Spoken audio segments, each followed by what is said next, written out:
Okay, hello, Internet. Welcome back to Fail Portrayal. Just push that over a little.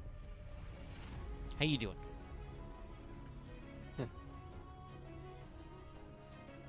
Loth will be with us in a little bit.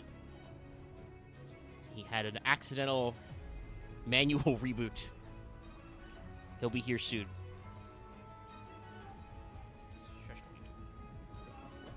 I know the audio is working now. Don't you give me that delayed. It's muted. It's good now. I know. I see the bars. So, hi. We're Fail Portrayal. We're talking about Yu-Gi-Oh! Archetypes and how good they look and sometimes how good they play. Though, follow up on the kind of aside I had last week to kill time. MBT did actually come out with a video where he kind of, did one of his Ramble Core videos about what even is a good deck. And in general, I do kind of agree with him. Good is a word that we use a lot, much like fun. That doesn't mean any gosh darned thing. Good is a very nebulous, positive quality. So, I think he mentioned in the video, on the one hand, some Yu-Gi-Oh! Players, refer to a good deck as having tops, being a meta contender. And some people think a good deck is a deck that, I believe the phrase he used was, doesn't explode when you draw your opening hand. Also, yes, Spirit and Lapis, you are correct. Because of the name and some of the references we're going to see, I decided to cue the 14 music today. I have just a mix of the battle music. This video very correctly starts it with the boss theme from Shadowbringers. But it'll move through a few themes. Make sure it's not super loud. But yes, so that's a very interesting little video you should check out.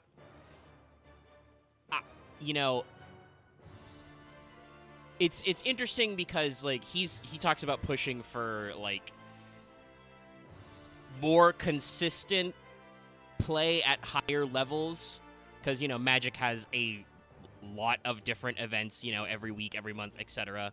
So people, even in, the modern format, which is what MBT compares Yu-Gi-Oh! To, and he actually has played both games, so I guess he would know, unless me talking about Magic the Gathering, spontaneously makes Dallas manifest.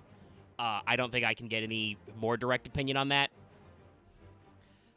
Though I do find it funny, as always, when we argue about how costly Yu-Gi-Oh! Is. I know that one's kind of gone down since the 25th anniversary reprints actually were really good for the game in terms of cost, but when MBT has this graphic showing, tournament-capable Magic Modern decks, quite a few of those are all in the 4-digit cost estimate. So, yeah. Yu-Gi-Oh! Both is and is not a very expensive game at times.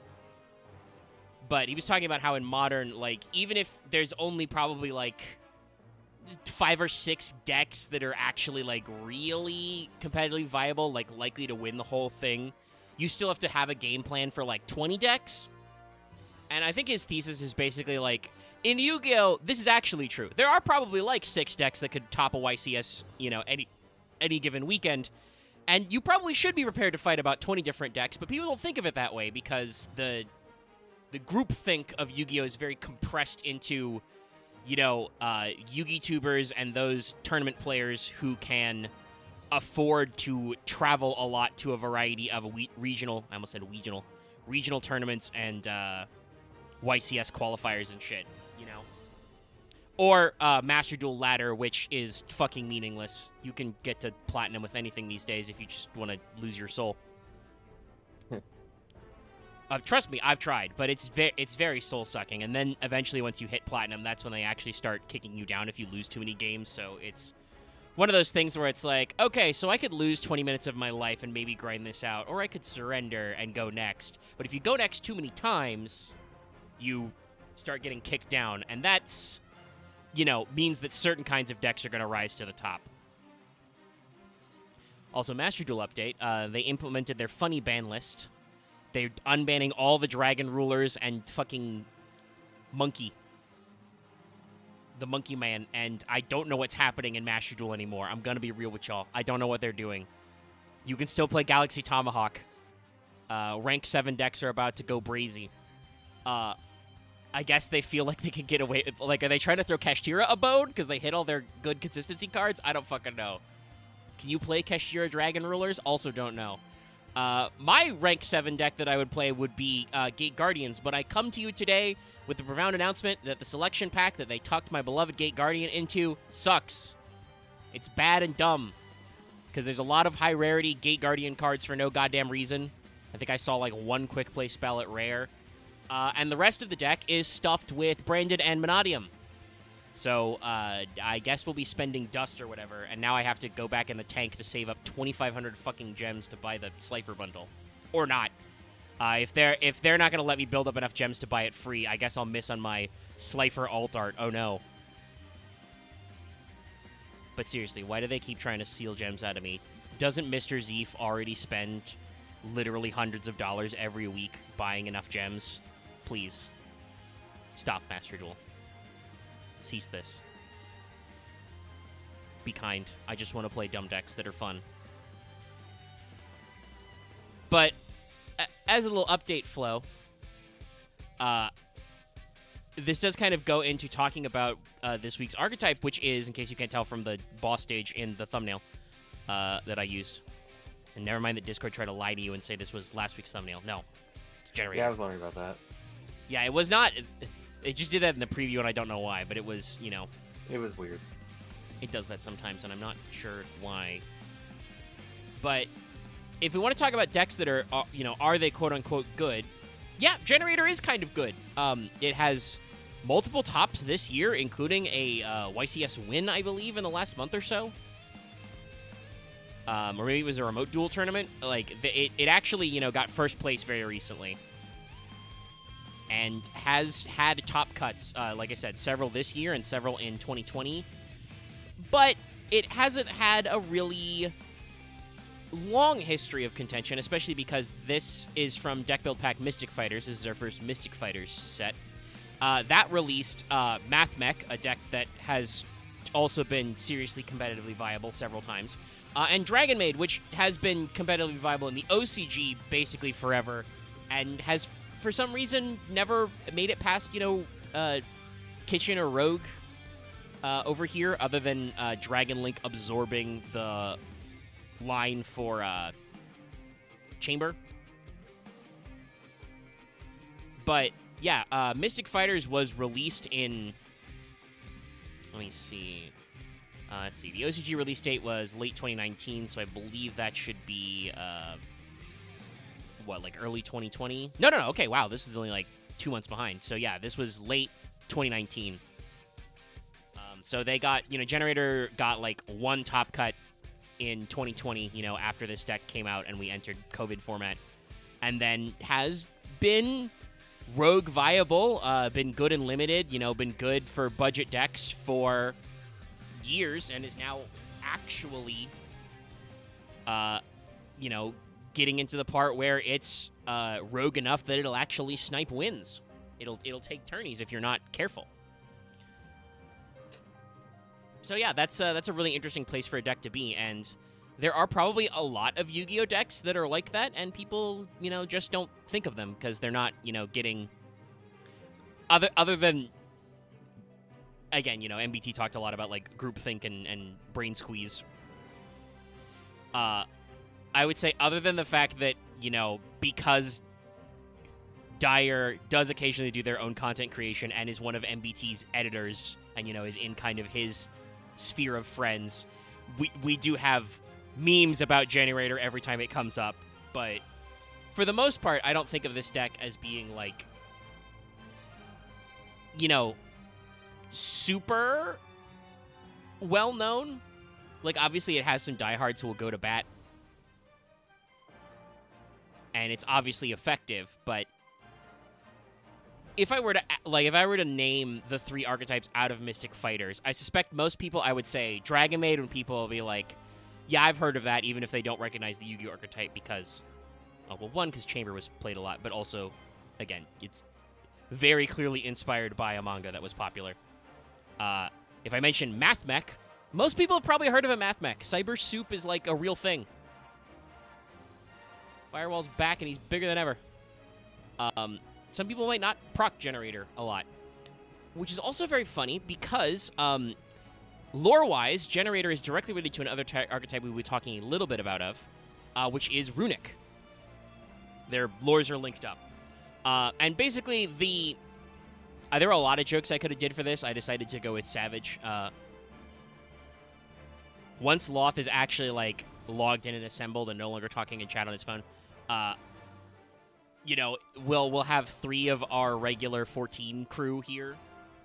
So I figured, you know, the MMO jokes would be more appropriate because Generaider, which, by the way, you may think, oh, is that, like, you know, really, like, a complex thing? Are we talking about, like, genes? No. It is literally a portmanteau of general and raider, as in, you know, one who goes on MMO raids. They are meant to be big bosses to lead ads. Yeah, they're just the lineups of raid bosses. Yeah.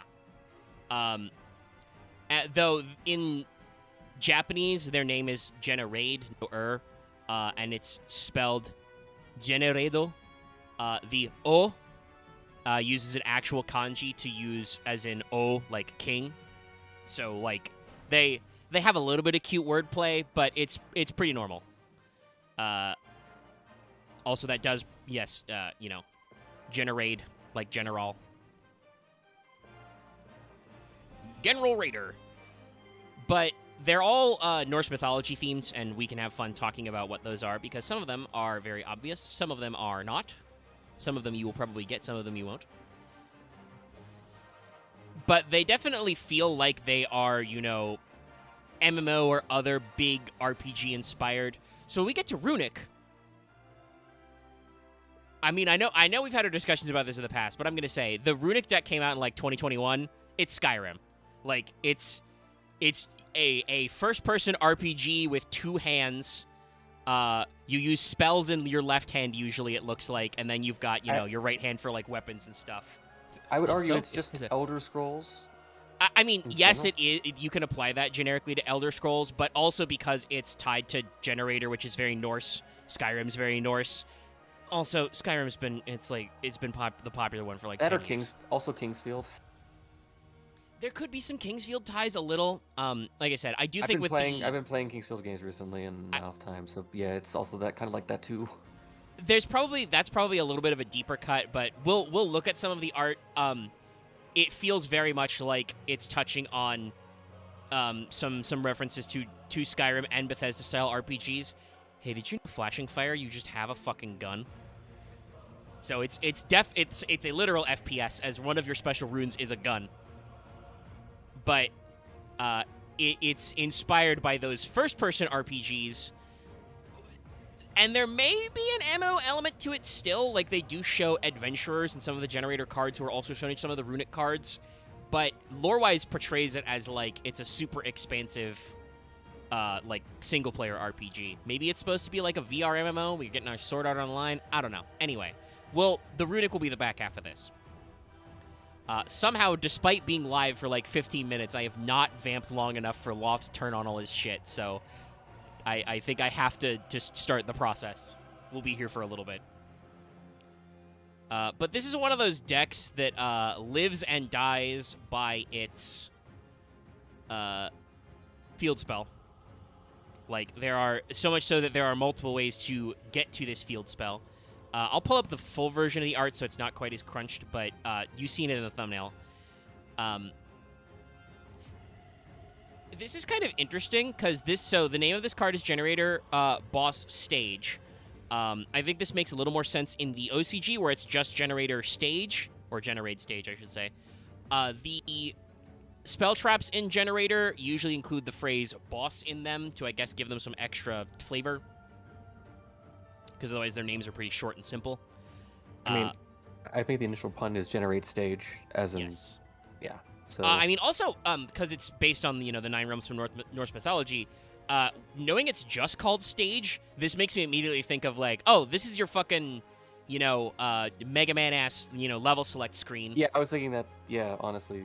Or it's like your world select in Demon Souls, once you actually unlock that. But that too, yeah, because it's like it has like yeah, it it's got basically like has little it where worlds, and there's a top and there's a bottom, sun, moon, stuff it, like that. it's kind of like the tree, yeah, because they see it being like one realm is connected to the above. Yeah. There's 9 realms in total. Yeah. But other than that, calling it boss stage, this is actually very esoteric for that. Though, admittedly, like I said, now that I've made the Demon Souls comparison, I could totally see this being projected in the Nexus, from that little center area where the Maiden in Black always is. But it's just like, computer patterns and glowing lights and stuff. Very, very straightforward design. This sigil, though, with the 9 realm balls is the official, Generator crest, though. It is their recurring logo. And, the 9 thing works out because, for the most part, the Generators are all level 9 monsters. But we do have some funny things here. So, this, basically, like I said, this is your archetype's, key focus point. You need the field spell to do most stuff. You got to set up the stage. So this field spell says, once per turn, if a card is added from the main deck to your opponent's hand, except during the damage step, you can special summon a Generator monster from your deck in defense position. If you special summon a Generator monster during your opponent's turn, except during damage step, special summon as many Generator tokens. Generator tokens are Light Fairies level 4, 15/15. Oh, and actually, I should... can I get this full art? I should actually... They have an official art, so I should probably try and pull that up if I can. Because I'm sure that will be very interesting to see what is going on. But you summon, as many tokens as possible in attack position, but destroy them in your end phase. Even if this card leaves the field, you can only use this effective boss stage once per turn. So... Boss stage says whenever your opponent adds a card from your main deck to your hand. Now, I know some people complain, oh, Yu-Gi-Oh! Doesn't have keywords, stuff like that. No. Yu-Gi-Oh! Is actually very specific about its language. And sometimes things that are shortened to a single word have more meaning than you think. So the phrase added from the main deck to hand is, I think, the most broad mechanic you can do for adding things to your hand. Because it includes searching, drawing, and any other kind of, add-to-hand effect. Returning from, graveyard to hand. The act of physically putting a card from your main deck to your hand. Obviously, like I said, this one says added from main deck, so it doesn't proc on the graveyard case, but add is very broad. The most normal way this procs is during your opponent's draw phase. Right at the start of the turn, usually when they can't do anything, you get to summon a big fucking asshole from deck and then get 4 tokens. Now, your tokens are in attack mode, which is, a risk, but... yeah, it's all part of the process. Basically, when they select the stage, the boss and the ads spawn. And this is big, but I do have a art of the token. Let me resize it real quick. So this is the official art of a Generator token. Kind of looks very pretty. Yeah, they're kind of elegant, slim. It's vaguely laid out like the diagram with different, colored balls for different realms. One of my jokes, by the way, could have been, now this is Ragnarok, which you can take as me referencing Thor Ragnarok or God of War Ragnarok. You take your pick. But with this thing, being the official art of the token, I'm like, oh, so these are, the super generic ad enemies you see in every fight. Yeah. The boss spawns, like I said, usually 1 to 4 of these for you to fight first. And then being fairy definitely makes sense with the way they're drawn. All right, and there's not actually that many Generators. So we're just going to run them down in alphabetical order for the actual big boys, the bosses. Then we'll talk about some of their support cards. Extra deck at the end, as always. But, you're going to see some of these boys. And some of these guys you don't see a lot, Because, it's a deck of level 9, so you want to be careful about breaking. But we're going to start at the D. This is Dovelgus, Generator boss of Iron. Again, the boss is added to kind of clarify it in the OCG. He's just Dovulgus Generate of Iron. You actually see where in the stages they are. Yeah, like the logo's lit up to let you know which one he's in. This one's name is obviously,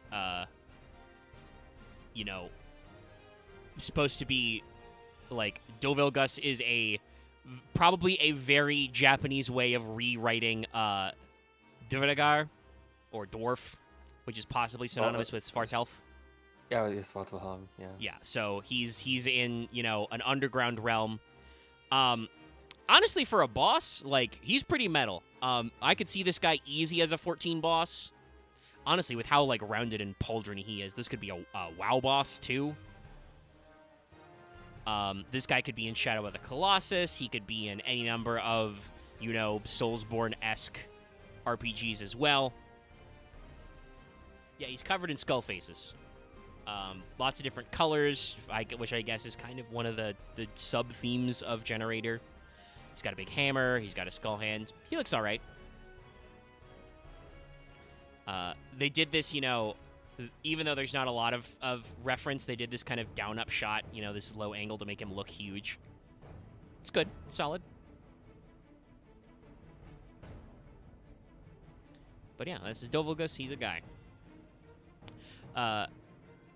Dovulgus is a Earth Machine, rank 9, or level 9. He's got 1,500 attack and 2,500 defense. You can only control one Dovulgus. I believe most of the Generaider bosses have this effect, because, you know, they're bosses. And now you'll understand, by the way, why Stage has you create tokens, because... Quick effect, you contribute to any number of Generaider monsters and or machine monsters, especially some for your hand defense station that many Generaider monsters and or machine monsters, with always different names from each other and the attributed monsters. You can use this effect of Dovulgus once per turn. So, you will see why I think this deck has been popular as a fringe rogue strategy for a long time, and why it eventually works as an actual, like... It's weird to say competitive rogue, but yeah, that does kind of, you know, indicate its status. This is a deck that is not super popular and is not necessarily at the apex of strength, but is capable of winning a tournament. A lot of the bosses are actually designed with generic support in mind. Like, Dovulgus here can be used in a generic Earth Machine strategy if you have some way to special him, and can be used to summon machines generically. I do believe that because otherwise Earth Machine doesn't play very well with Generaider, you don't see Iron a lot, but it's a very solid strategy. Unfortunately, other than, I guess if you like, because Boss Stage does say specifically from deck, I don't know why Dovulgus exists in the strategy, other than to get guys that are in your hand and not in your deck out, you know? But I wanted to make a Teppen Tokagu and Login energy. Yeah. I mean, he does have that vibe. Finally here. Yes, you're here. Finally. Hello. Ooh, actually, I like this, by the way. I didn't realize his, because of the way Japanese grammar works, this guy's name in the OCG is Kuragane no Generaider Dovulgus. So he's the Kuragane no Generaider. Iron. Black steel. That's cool. He's neato. Black Iron Tarkus. Like I said, I don't think he's super popular because the machine pattern doesn't go well with him, and his effect is just get more guys. Also, he's just a defense mode boy. Yeah, you need a fat ass. The problem is there are much better fat asses in this deck. So, you know, A+ for trying. Earth Machine, very valuable cross support, but I don't think we see Dovulgus a lot. This one is Frodi, Generator of Swords. Tsurugi no Generaider Frodi. I can't tell which one on the stages is it. I guess it's the upper one. Yes, it's not the uppermost, but it's the upper ring. And I assume that's supposed to be probably because it's the opposite of Dovulgus. So this is very clearly supposed to be Freyr, because Freyr has a magic sword, and also he is straight up called Frodi in one saga. but Freya was also said to live in Alfheim, and this is the opposite of where Dobelgus was, the Svartalfheim, so he's chilling. Design-wise, yeah, he's a guy. Two things. One, if you guys, apologies for my fan, it is hot once again. It's fine. So if it's annoying, please tell me. I don't want the audience to be upset about that. Secondly, look at this SMT ass looking angel. Actually, yeah, I was trying to It's pick. not robotic enough. No, never mind. It reminds me more of the mystical deck, which is more of the old kind of. It's not every kind of SMT angel, but yes, I was trying to put a pin on where this aesthetic is. This is very much in that zone. I mean, he's got a giant sword, so like, I won't say this guy doesn't look like a Shadowbringers boss, but he's also not exactly aping the same style that Light Wardens are. He's too colorful. It's as if that the boss from the first Shadowbringers dungeon, like from the very end, just decided to stand up and fight you. Yeah. But he's got a cool sword. I like that he doesn't have Konami orbs. They're like diamonds or oval shapes. Some of the perspective is a little weird. Like, Axe often says that he feels like some stuff is like clipped on different layers. I kind of feel like his crown on his helmet is in this case. Like, it looks a little off from like the curvature of his faceplate. Also, I can't tell. Is he supposed to have like butt wings or a tail? I don't know. It's a little odd. They more look like they tie into like his side, like the side things on his hips. So I can't really, not really sure. So I guess it's supposed to be like a back, but no, but that's the skirt. So no, it's like he's got like a low slung wing or a feathery tail. It's weird. It's a little weird. But you know, he's a guy. It's kind of interesting. So Frodi is Wind Warrior, which makes sense for swords, but I definitely feel like, I don't know if the artist maybe missed the memo, because this guy definitely feels more fairy than warrior to me. Also, I bet in the game, you know, the Runic game this is based on, this guy is probably a pain in the ass to fight, because look at his realm. It's just like crystal rocks floating in the sky. Yeah. This looks like the guy who would fire a fucking sword beam at you and have it bounce off the crystals. Yeah. All right. And what Frodi does is, like I said, he's a Wind Warrior. He is 2,500 attack, 2k defense, so he's more offensive. You're going to get your one Frodi, shoot any number of Generator or Warrior monsters, target that number of monsters on the field, destroy them. Then your opponent can draw cards equal to the number of monsters destroyed. You're going to use this effective Frodi once per turn. Frodi, I do think, does actually see some play just as a generic removal tool. You usually play at least one of him, because he can just, you know, yeetus your tokens and turn them into interruptions. And if you have not boss staged yet, or they have several other cards that interact when your opponent draws or adds cards, you can easily, like, get extra procs off of them drawing cards to replace that. Also, keep in mind, it's monsters destroyed, so if you use this to pop spell traps, it doesn't count. Which is, you know, good. Very solid. I'm also pretty sure Appropriate was, like, reprinted in Mystic Fighters as the equivalent of a common. Appropriate, if you don't know, is the card that lets you draw 2 cards every time your opponent draws a card outside of their draw phase, and you have to activate it when they draw a card outside of their draw phase. I don't think that is an optimal card these days for Generator to run, but it is certainly something Konami had in mind, so yeah. That's absolutely some shit you can do. Hell, if you want to sideboard into the Appropriate Exodia package, you know, you wouldn't be the weirdest deck to do that. I've played Paleo Exodia and Trickstar Exodia. Yep, those were decks that existed. So, fucking Trickstar reincarnation into Exodia. Yeah, there's some wild shit. So, here's a boy. This one you guys are going to absolutely have seen, chat. You will know this guy. It's Har, Generator of Storms. Interesting, they call him of storms in Japanese. He is Todoroki no Generator Haru. That's generator of thunder. Is the literal translation. So they do some things. Hey, chat, if you can't tell by the fact that he's got a very fancy spear and only one glowing eye, this is Odin. Also, he's in the realm that's at the very top, so, yeah. You know, for like a JRPG super boss Odin, he's pretty good. This definitely gives me Final Fantasy Odin vibes, right? With those big fucking horns and his black armor.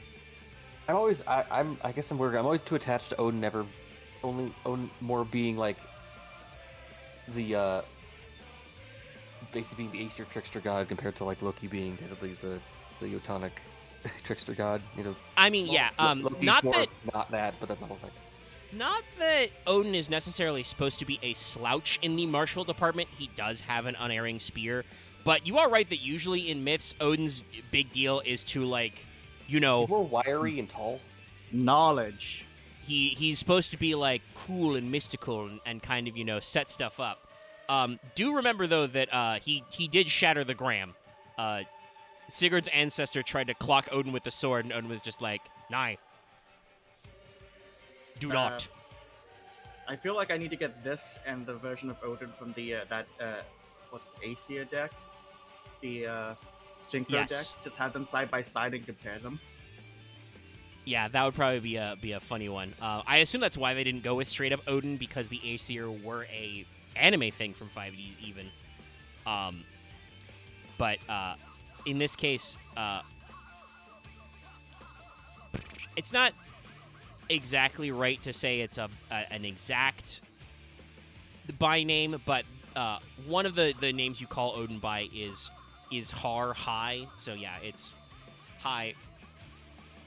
For a second, that sorry, I thought I saw his free hand backwards, so I thought he was actually waving for a second there. No, he's doing a classic boss crunchy fist. He's charging a mechanic. He's charging the lightning mechanic. Yeah. I'll get you next time, Gadget. Storms. I love the way his cloak is drawn. Like, you can see, like, almost, like, ghostly faces in it around his waist. Like, he's a very spooky boy. It's all made. It looks like it's like raven skulls in there. Or like, it looks like it's all like. Yeah, I think it's supposed to be very Raven-esque, yeah. Yeah. But, yeah, he's having fun. He's large and in charge. And again, feels... like, with those giant fucking horns, I'm like, yeah, this has got to be a reference to Final Fantasy Odin. It just feels like an alternative Odin design for Final Fantasy. Like, I could totally see this guy in Final Fantasy, 17. Yeah, because usually they do like Ramu's like the old, like I guess they do the old Lightning Man as Ramu. Like, Though, I feel like they could do like. Does I feel it? like they- I don't remember. Is it in 5 that Odin upgrades into Raiden? Yes, because it turns out that's actually his true form. Yeah. Because this whole In thing that is game. having the Sensetsuken because I think they did Raiden first and then went back to Odin because they wanted the whole thing. There's a lot of interesting things about FF Because you games, you but upgrade Raiden, you upgrade Odin within the same dungeon you find him. But yeah, to give you another, cue that this, despite the fact that he has a big spooky spear, another cue that this is, probably an Odonic man. Har is a dark spellcaster 9. He's 3k, so he's a big boy all around. You can only draw one Har. Once per turn, if your opponent adds a card from their deck to their hand except during the draw phase, quick effect, make your opponent send one monster from their hand or field to the graveyard, their choice. If when a card or effect is activated, quick effect, you can tribute 2 generator and or spellcast monsters, negate and destroy. You can only use this effect of Har once per turn. So Har's send to graveyard effect, that's a soft once per turn. Obviously it doesn't matter because you can only control one Har, but they've parsed that out a little oddly, so there are probably situations where you can, like, ditch your first Har and summon a new Har, and then proc the second one. I don't know how common that is, but it's one of those weird quirks of not saying you can only use each effect of Har once per turn. So he's got a soft once per turn on his send effect and a hard hopped on his negate. This also, by the way, is why you've probably fucking seen Har. He is the archetype Omni. He is one of their biggest dudes outside of their extra deck. I don't know if him being keyed into spellcaster support has ever done anything. Yeah. Not sure what you can do with this. but he exists. Unfortunately, I think most spellcaster archetypes that are relevant are usually like, you know, like Dark Magician Crunch decks, or you've got Pendulum Magician Soup. Yep. Like, him being a dark spellcaster that's large, there is some support for that, but it's all shit that's pointless anyway because the Generator support is better. So it's kind of like, I think it's kind of like the reverse of Dovulgus, where, like, Dovulgus has probably seen Fringe play because he's an Earth machine and he generically interacts with machines, especially to summon out large machines. Har does have some synergy with spellcaster stuff, but you're much better just running Generator stuff. Also, it's interesting that the alphabetism goes this way, because our next card then after Har, another one you've probably seen, Hela, Generator of Doom. Interestingly, this is another case where they did a slight censor because they don't like to say death all the time. This should be Hell, just straight up Hell with no generative death. The TCG decided that was probably a little too spicy and went Hela, Generator of Doom. That all still works, but it's an interesting quality. But yeah, she's a spooky lady. She's got a skull cup. They did a very interesting thing, because again, obviously this is Hell or Hela, you know, ruler of the land of the dead. And you can't see which icon is lit up, so I assume she's at the bottom most. It's a cool design. I do kind of feel like, unlike a lot of the other guys, I don't get a sense of scale from her art. Like, I don't know how huge she is. And they definitely did an interesting thing with this interpretation, where I don't know if the artist just didn't want to draw her this way, but usually Hela is described as being half corpse. Yeah, it's like put on the middle usually. Yeah, it's either like bisected or like, you know, lower half. They went with just making her arms skeletal, which is a choice. I think she made her legs also skeletal. Just made all her limbs that. That would also have worked, but I guess they wanted to draw thigh-high boots. Or one singular thigh-high, I should say. You can't see her other leg at all under the dress. But it's like, it's a nice look, you know, spooky cloak. It's a little hard to see in, you know, card art size, her skeleton hands, but I'm glad that detail's there, and she's got her spooky cup and stuff. It just seems kind of elegant of a like clothing design, at least. Yes. Yeah. Sorry, I was just giggling to myself, just trying to picture like pouring wine into that fucking cup staff. Oh, actually, yeah. So, I'm also trying to figure out which one of the stage he's on, because it's not showing it at all. yeah, like I said, I think she must be the bottom one in that case. I'm just annoyed they don't show it properly. Also, hey, chat, this is probably a reference, because this is Hell as she appears in the Boktai franchise, also owned by Konami. Jeez. Sorry. I was like, oh, it looks very similar. Then I looked at the chest and like, Jesus Christ. Well, you know, you got to do things differently when you're on a Game Boy. People can't see shit. But yeah, she's got like spooky skeleton arms and lots of horns and stuff. So it's probably not a, you know, one for one, but is a decent slant reference. I guess.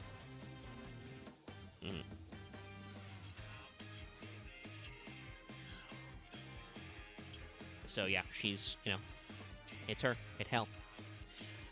So Hela actually has seen some slant play in her generic support, because Hela is a dark zombie. And zombie decks will play anything they can use. Yeah. Also, honestly, unlike Dovulgus, who, like, I guess technically he has some opportunity to play in, like, a Earth Machine deck because he can get large boys out. The problem is that he's level 9 and not level 10. But Hela is a level 9 dark zombie with 800 attack, 2800 defense, so, you know, get your big booty jokes out now. You can only control one Hela. Quick effect, tribute one generator monster or one zombie monster. Target a generator or a zombie monster in your graveyard with a different name than the tributed monster. Special summon that monster in defense position. You can only use this effect once per turn. So, she has a fairly generic zombie reborn from grave. Also actually plays pretty well in Generator because she is your graveyard recovery tool, which is another place that boss stage does not get guys, so, you know, if, you know, your opponent hits you with a double whammy, like they do something to eat your Har Negate, and then they also have another board wipe, or they do something like Dark Ruler or Chain Forbidden Droplet so you can't respond with Har, you know, Hela can get your guys back. But yeah, no, she's pretty straightforward, pretty normal.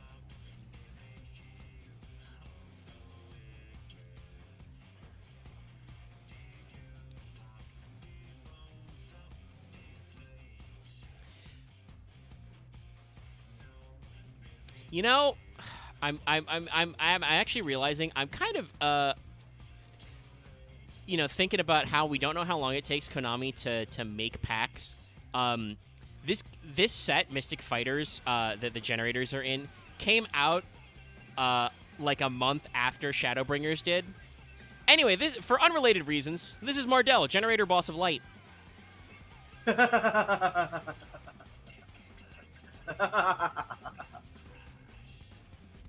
What? It's Mardell. She's a Generator Boss of Light. She has no resemblance to a boss that's in Shadowbringers. I mean, I forget if that boss has actually been in other things beforehand. I'm pretty sure they have had Titania characters. Yeah. It's just a funny coincidental thing. Like I said, I mean, I'm fairly certain there's no way it could work that way because, like I said, this set came out in like August in Japan. Shadowbringers, also, I just checked, was a July release. Also, it reminds me of like some SMT designs of like the Fairy Queen, but like this one's actually way more nice looking. Yeah. Well, I mean, and she should be nice, and also is certainly frontally equipped, because Mardell, as in Mardol, is another by name for Freya. That's specifically Freya's name, which means brightener of the sea. So this is obviously supposed to be, you know, our Freya equivalent. She's got super big, long blonde hair, just like Frodi did. She's got one of those side rings, which is presumably supposed to be Vanaheim. They definitely went more, you know, like I said, more fairy-y with it. Which, again, is interesting because, one, hey, you know, I mean, I want to play the Guess the Archetype, but chat probably knows because of her type is being very flexible. Frodi is a warrior, right? Mardell is a plant. This woman is a plant. And this is important because it means that she is a lone fire target, which, because you don't have a lot of normal summons in your deck. Fucking Lone Fire. Yeah, I know. It's so weird all the dumb things we come up with to fucking use Lone Fire Blossom for. But yeah, no, Mardell is a plant. Other than the fact that this is utterly nonsensical and almost absolutely just to get that kind of generic support stuff I talked about out, this is good. I like the interplay of the color, like the really, really bright colors inside her sleeves and then the more natural earth tones outside. You know, her realm looks chill. I'm not even sure this is actually a boss fight, because we'll see when we talk about the runic artwork that corresponds with this boss later. I think she's just chilling. But she looks nice. Nice lady. Nice lady? So, if you guys don't have anything else to say about Mardell, will I take a sip of water? Yeah. No. She looks like the kind of fairy queen who'd be like, yes, I'm here to spread peace and love, and then immediately start like firing laser beams at people. Plant lasers. So as I said before, Mardell is a light plant because she's the boss of light. She's 24/24, so her stats are a little low for a level 9. You can control one Mardell. If this card is... Sorry. It's if this card is normal or special summon. That's why I had a chuckle. I just can't. I mean, I know. Wait. I know there are ways to like make your opponent draw so you can summon a bunch of tokens, and the tokens don't say they can't be tributed, but it's like, sure, okay. But it also applies on special. Normal summon this. And she says if she's normal or special, add a generator or a plant monster from your deck to your hand.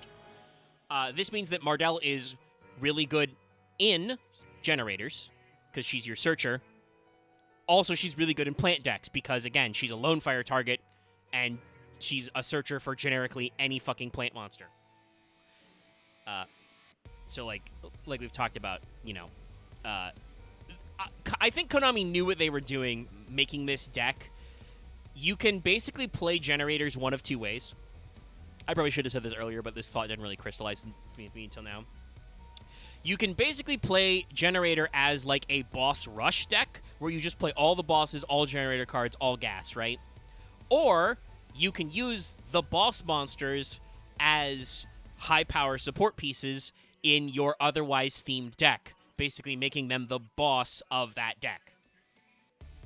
And I assume that is an intentional design choice that kind of comes together from the fact that they are, you know, very flexible like that. Having some fun. All right, okay. After Mardell. Also, why the hell did I have... I just realized I had, like, the Mardell tab open twice. Not sure why. But...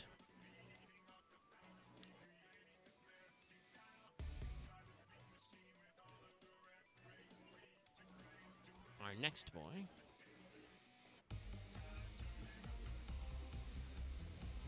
Huh. This is one that I'm not... this guy is a secret rare, so I've never seen him up close and clearly.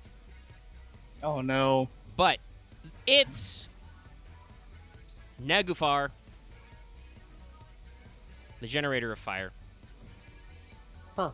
So, some other way to pronounce Surtur or something? Look at this proto-Ifrit looking motherfucker. I was about to say, this reminds me of, like, 15 Ifrit. So this is a Beast Warrior, and it's like... Yeah, no, this is an... I didn't realize it until I saw his face up close. This is an Ifrit. An Ifrit. Like, this is... I know Har was very, you know, Final Fantasy Odin-esque, but it wasn't necessarily a one-to-one, especially because he did have the spear, not the sword. This is just an Ifrit design. With those big forward curving horns. So actually, it's not directly a name related to Surtur. It is the name after the Naglfar, which is the boat made of fingernails and toenails. But that boat sails from Muspelheim, which is presumably where he's from, which is the home of the fire giants. So presumably his appearance is supposed to evoke Surtur. But like I said, I'm also like, this motherfucker's an Ifrit. Look at him. Look at this guy. He's a pretty good-looking design. Like, I like the high collar. You know, he's got a cool tail. He's got, you know, the horns have some extra details. If you can actually see his face, it's cool, and it sure looks like he's, you know, in the middle of a lethal lava land or something. But for comparison, here is what the scan of his secret rare looks like. How unbearably colorful is it? I pull it up on screen, and it's just kind of this card art, but like put through an Instagram filter. It's just blurry. So like I didn't necessarily know what this guy's face looked like, despite the fact that, by the way, I should mention this. I own a lot of these motherfuckers in real life because I opened a box of Mystic Fighters exactly for Dragon Maids, obviously. Dragon Maids and Jinzo. Yeah, there were a lot of Jinzos. I think actually, yeah, I'm pretty sure that's a video on the channel somewhere. That was a video. You were like, hey, should I open this on stream? And you did. Yeah, I did an unboxing video. You can see me get a lot of Jinzos. Why is Jinzo in that deck? I don't actually know. I don't know who Jinzo's supposed to go with. We didn't get to see you, but we basically were on the floor as you're like, look at this. Yeah. I shot it on my phone. I was like 2 phones ago. We get a little experimental here. But, yeah, no. So, if you didn't know, I own a lot of these guys in real life because I opened Mystic Fighters. So, yeah, like, this guy's just a blurry boy to me. So, Nafalgar is a Beast Warrior. He's level 9. He's 3100. This also is probably a reference to Surtur because he can, beat up Odin. You can only draw 1 Naglfar. If a card you control will be destroyed by battle or card effects, you can destroy a Generator or Beast Warrior monster you control instead. You can only use each effective Generator, Naglfar once per turn. I'm pretty sure this guy's only played as a one-of, as just having a big asshole, because, okay, Destruction Protection is cool, but what if you just had Har to negate? Yeah. And sometimes you just need to look at a thing and be like, okay, I just need attack points to beat this. Now, I'm pretty sure this guy being, he is 200 defense, by the way, in case I didn't make that clear earlier. So, like, Konami was trying, right? He's a Fire Beast Warrior. There's a couple of archetypes in that block. He has 200 defense, so you can rekindle him in a Fire deck, and stuff. But and he does destroy the monster you pick. So, like, for Fire Kings, for instance, he could do some stuff there with the Beast Warrior ones, but not the Winged Beast ones. So, like, I think they tried to go broad, and it didn't work.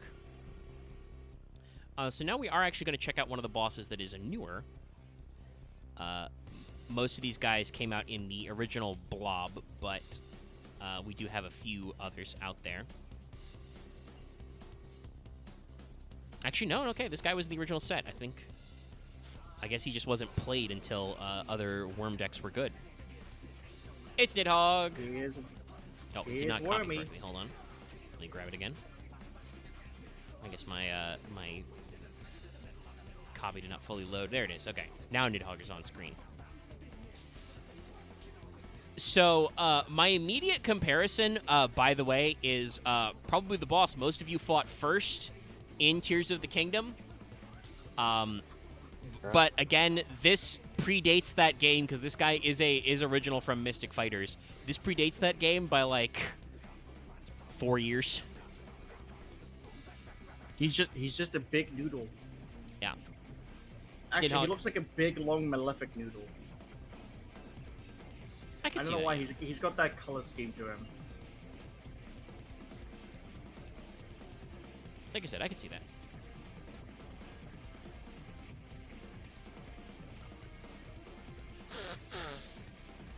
Sorry, I had to reach across the room to get my handkerchief to blow my nose.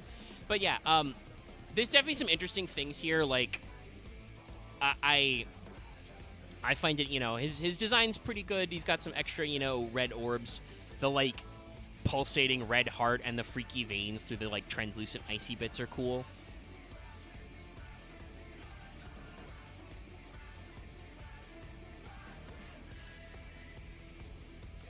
Obviously, him being, Nidhogg, he's kind of dragony, but kind of not dragony. Obviously, the stage that he appears in is supposed to be Niflheim. Sometimes also written Nibelheim. Ooh. My, Final Fantasy VII reference. But yeah, this is a Nidhogg. Like I said, I didn't realize this guy was printed originally in Mystic Fighters. I really don't remember him until recently. That probably is because he is a Wyrm, not a dragon. Honestly, even though they did, like, every other, like, hot to trot archetype, there's machines, there's zombies, there's warriors, there's spellcasters. You will notice there are no Generator dragons. Like, it's also weird because it's specifically Earth Machine. Yeah, no, like, they were in there. Hell, even Dark Spellcaster, like I said, there's direct Dark Spellcaster support out there, thanks to Dark Magician and Endymion and shit. Even, Fire Beast Warrior with the 200, like, they tried to make most of the Generator bosses as applicable to their generic support as possible, but they were like, no, we're not doing a dragon. that's gonna be too much. We know. We learned our lesson. So Nidhogg is a Water Wyrm. He's a level 9, obviously. He's got 2100 defense, 2100 attack, offense, and 2600 defense. You can draw 1 Nidhogg. When your opponent would special summon a monster, quick effect, you contribute a Generator or a Wyrm. negate the summon and destroy that monster. You can use this effective Nidhogg once per turn. So yeah, Nidhogg is an okay card as like a summon negate, as a built-in solemn, and I do think he is played these days. He definitely became more popular as a generic tool once Sword Soul Swaswa hit the field, because then you could actually play like basically Wyrm good stuff. So he's not like a vital piece of that, but he is a pretty big boy. And it does let you do some stuff with your levels and other fun things. So that's Nido Burrito.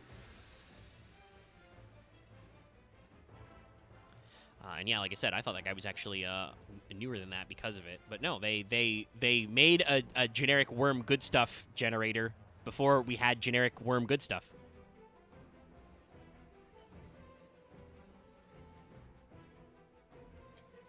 With Worms, it feels like there really is like no middle ground. It's either too good or too bad.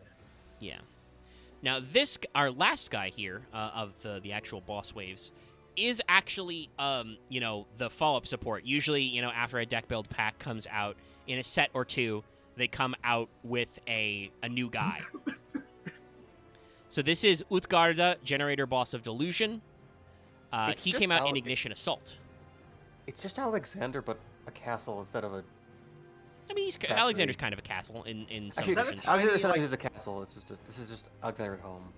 Is that like a tiny knight helmet or something at the top? Yeah, he's got a head. So this one, if you guys don't know this one, first of all, there's a great great OSP video about this, but his name is Utgard. So this is the name of... Utgard Loki? Yeah. Yes, Utgard Loki, and also Utgard is the name of his fortress, which is based in Jotunheim. So that's why that's the realm he's representing. It is mountainous. Also, by the way, I did double check. So if we don't count the Xyz guys, who I don't know if they're supposed to represent a realm, we do only have 8 guys. I don't believe there is a boss that represents Midgard. Interestingly enough. That's fine. It would be the Loki guy, wouldn't it? He is not a boss. And we'll see when we get to, because he does have a boss form. When we get to Levatine, we'll see if he has the sigil lit up. But yeah, it's interesting that there's only 8 of the normal guys. Oh, he turns into Yeah. But yeah, so Utgard is a fortress in Jotunheim that is ruled by a guy named Utgard Loki, which just means Loki of the Outlands. This art, though, does kind of portray all that. He's a giant castle man. He's got a head. Utgard Loki is supposed to be a Jotuna giant. There's some mountains and stuff. Real big Shadow of the Colossus energy bullshit. Utgard Loki is, or Utgarda, I should say. That's his formal name is just the Utgard part. He is a card nobody probably asked for because he is a light rock. What? Yeah. Well, at least understand why it's not all level 9. I feel like Konami may have known that, like, Adamancipator was around the corner. Because this came out, like I said, this was technically their like wave of follow-up support. This came out in early 2020. But yeah, Utgard is 2200 attack, 2700 defense. You can control 1. You contribute 2 generators or rock monsters. Target 1 card on the field, banish it. You can only use this once per turn. Even if rock decks were about to be really cool in 2020, this is way too much of a low ball. Tribute 2 for 1 targeting banish? Nah, man. You get much better synergy out of Frody. I mean, it doesn't destroy, so it's like a useful tool. You'd probably pack like 1 or 2 in your side deck if you're playing Generator, but like considering all the other effects, like your only other sack 2 I think is Har, and it's like that guy's just an Omni, you know? So because I was curious, I had to go look. There are 14 in total fucking light rock monsters. Interesting. Are most of them Trimids? Actually, no. Ooh. I don't think I see any Trimids in here. Oh, weird. One is probably Hex-Sealed 2... Light. Yep. There are 2 Gem Knight / Melodious cards in here. Oh, yes, the crystal, the roses. Okay, that makes sense. Yeah, light rock. Dice jar. Dice jar's a light rock. Oh my god. We also forgot Nib is a light rock. Oh, Makes of course, sense, from obviously. outer space. Rock. Also, Meteor. Prisman. Normal fucking rock monster. That's cute. 800 I mean, attack, 1k defense. Yes, Caesar, Frody does draw you cards, but like I said, this pack these guys are released in came bundled with Appropriate. Like, when you're playing Generaider, you're going to play some cards that draw your opponent cards, and you can do some stuff. I think it also came bundled with Dark Bribe, generically, for instance, as well. Like, you can play around your opponent drawing cards. The main thing, I think, and also, Frody only draws you cards if you pop monsters.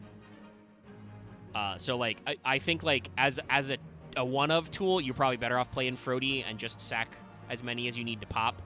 This guy is a 2-for-1 to do a targeting banish. It's an oddball. But now we're going to talk about a little guy. The Generators have a Blurbo.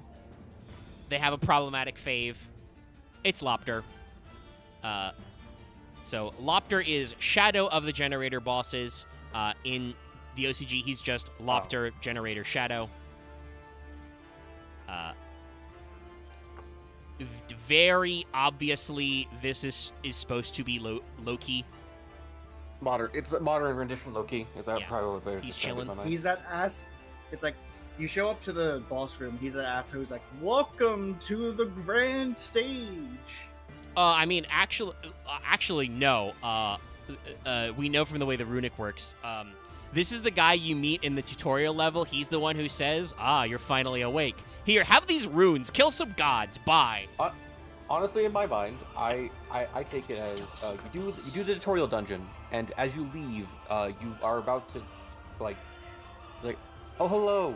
You want the people that didn't die. Here, take this. You'll need it, so you don't die. It's dangerous alone. Take this. Hands you a rune gun.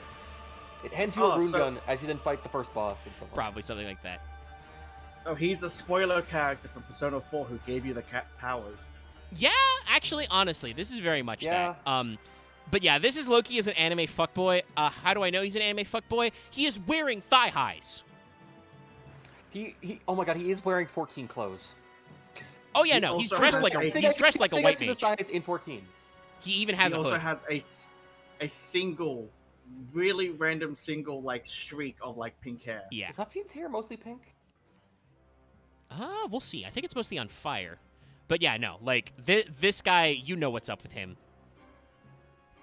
You see this man and you know it. So Lopter is at the moment he was released, because he came out much later in their 2020 support in Eternity Code. Great set, by the way, Eternity Code. He is your deck's only normal summon, inherently. Lopter is a level 4 Fire Fairy, so he's a Fire Angel type. I believe the fire here is referring to, all the bullshit in Ragnarok, or also is a commentary on how Loki is often accidentally synergized with Logi, the god of fire. But yeah, he's a level 4. He's 15/15, so he's a level 4 fairy with the same stats as a generator token, but he is, fire type, not light type. And Lopter says you can only control one Lopter. All generator, that's how you know he's a story NPC. There's only one of him. All generator monsters you control gain 1,000 attack and defense during your opponent's turn only.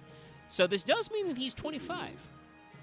During your main phase, quick effect, or during the main phase, I should say, quick effect, you contribute a generator monster, special summon a level 9 generator monster with a different name from your deck. You can use this effect of Lopter once per turn.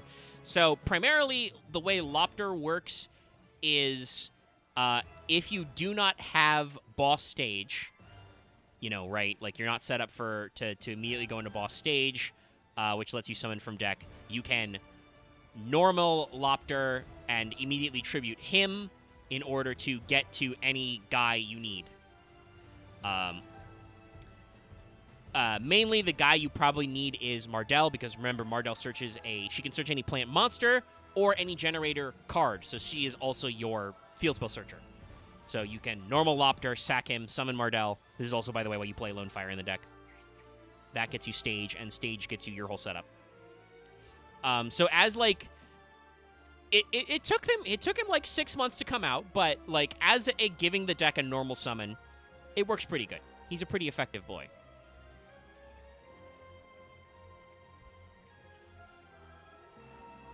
Yeah. So that's good.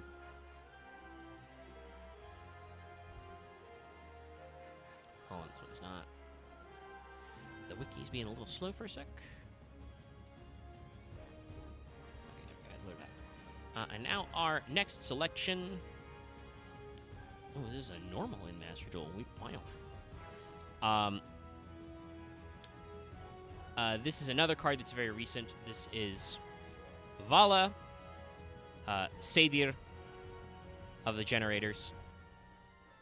Sadir of the Generator bosses. Generaider Seizu Vara.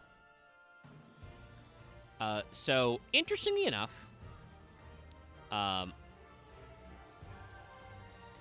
so the way they set this up, this is very clearly a like younger human form Hell. Yep. She's sitting on what appears to be a smaller Jormungandr. By the way, in case you forgot, Jormungand and Hell are siblings. I know that's a little weird sometimes, but Loki got up to some freaky shit. But her name is a reference to the Volva or Vala, staff bearer, which is, a female seer. In the Volspa, the Vala prophesies the events of Ragnarok. She's also called Sadir, which is a, form of ritual divination and sorcery in several Norse cultures, which is usually considered to be a, feminine mystic art. So, she's got a lot of stuff going for her. I'm not exactly sure what they're implying by it being like, a young sorceress version of Hell. But if they make me more guys, we'll see what happens. Or alternatively, if they make more runic guys, that's also kind of connected. As befitting the fact that, Vala being Hell would be directly related to Loki, who is Lopter, Vala is another fire fairy, though she is a level 9. She's 25/25. You can only control one Vala. You can use each of the following effects of Vala once per turn. If this card is in your hand or graveyard, send another Generator card from your hand to the graveyard. Special summon this card, but banish it when it leaves the field. If this card's special summoned, special summon a Generator from your hand or graveyard except Vala. So, Vala, first of all, is she's a 1-card any of your Xyz monsters. And also, she is a way to kind of she's a much better way than Dovulgus, I should say, to unbrick your hand. And obviously, because the way Xyz materials work, this is a great way to get rid of that lingering effect where she's banished. Basically, to explain this process to people if you don't get it, monsters that become Xyz material are not banished when they are detached because in order to prevent a even stupider mess of rulings, monsters attached as Xyz material do not count as on the field. When you become Xyz material, you're basically leaving the field. You're not in play on the field anymore. You are just counted as material. But because you are attached and the game mechanics don't allow the monster to just be sucked off and banished immediately, you basically get to leave the field without hitting your banish condition, if you get that. Yeah, it's a way to get around it. I've done that many times. It's an interesting one, but it makes sense. And unfortunately, Yu-Gi-Oh! Has to be this way because then otherwise you would proc shit like Sangan and Witch of the Black Forest when you detach them, which was briefly legal and was not cool. So I believe it makes much more sense for the Xyz mechanic for the materials to not count. And that is certainly how the anime portrays them. When you overlay, the materials just become overlay units, which are like generic antimatter balls you can sack for stuff. Anyway, we mentioned Jormungandr. Let's talk about him. This is our first boy. It's time. It's the Great Noodle. King of the Noodles, even. And certainly the way he's formatted is like, this is your big boy boss. He is Jormungandr, Generator Boss of Eternity, or Tokoshie no Generaider Ormungandr. They went with the or, dropping the ja sound, or the ya, Jormung. I didn't realize he has arms. Yeah, he's got some arms. Also, I remember I did mention this. I said I didn't think we had one for Midgard. We do. You can see the central icon is lit up, so we do have all 9. He is the World Eater Serpent. Yeah, he circles the world, so that makes sense. And also, he's very large. This is not a 1-to-1, obviously, though he is, kind of like black and red all over. But and him being the World Eater, this does kind of give me like a little bit like Coils of Bahamut vibes. Like, this guy's fucking huge, and he is very clearly like the super last boss. Well, Lopter and Leviathan is technically like probably the secret boss. But he's a big fucker. Like, he makes a mushroom cloud by existing. Look at how large this boy is. Yeah. It's very awesome. Yeah. From the classical side. Yes. Other than that, I don't really have much to say about his design.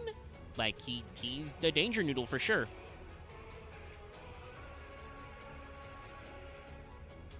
He's big. He's large and in charge. So, Jormungandrs are their first Xyz monster. This is their original boss of boss monsters. He is an Earth Reptile Xyz, one of the few. He is rank 9. His attack and defense are question mark. And technically, strictly speaking, obviously, he's the easiest to make in Generator because of just the way they work, because they're all 9s. But he is completely generic. He is just 2+ level 9 monsters. Yep. You can only control one Jormungandr. This card's original attack and defense become 1,000 times its materials. This, by the way, is great. This means that its original attack and defense are set that way, so it doesn't, like, do any weird shit. There's no, like, negating or anything. I mean, you can still negate him, and I think that... no, it's its original attack, yeah, so it doesn't fuck up its stat line. Quick effect, detach a material from this card. Each player draws a card. Every player that drew a card attaches one card from their hand or field to this card. You can only use this effect of Jormungandr once per turn. So, yeah, Jormungandr just gives the big suck. And technically goes +1 on his material, so he's always growing bigger. How about that? Adding another loop, adding another big section.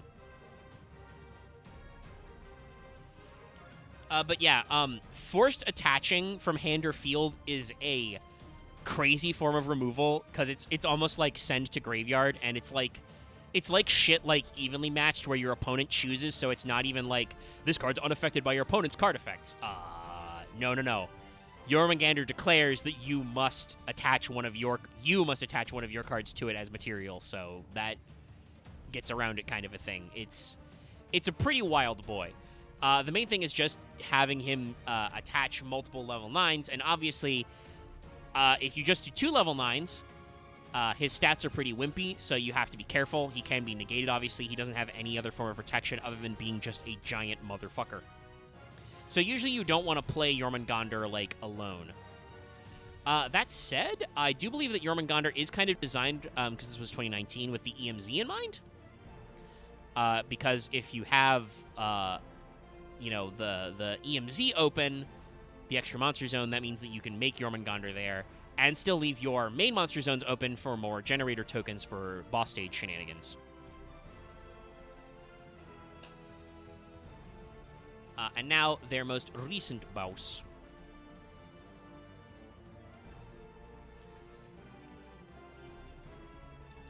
Like I said, the true secret boss type shit. It is Leviathan. Generator of Shadows. So he's the shadow boss. Lopter was the shadow. Did you get it? Did you get it? No. This is definitely his Final Fantasy final boss form. He's going full Kefka right now. I was gonna say this looks like Kefka, but more full triad Kefka. Yeah, no. He's got like weird tentacle roots growing out of the base of his body.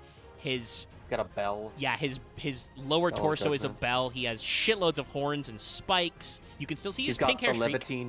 Yeah, he's got the flaming sword. Yeah. He's got like poisonous flaming sword. Sword wings. super long nails, and you can see that he's like, you know, it's like his fucking Infinity Stones. All the sectors are lit up. So yeah, this is, you know, the true final boss boy.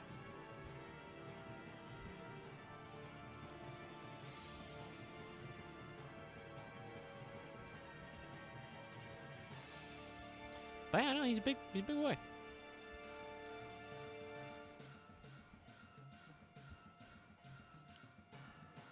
But yes, Levitain, which by the way is also literally Levitain means wounding wand, so it has been interpreted as both a staff and as a sword.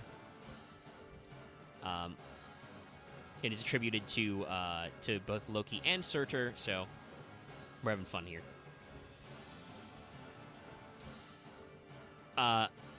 Your boy here is a... Sorry. Got an extra tab. Let me close that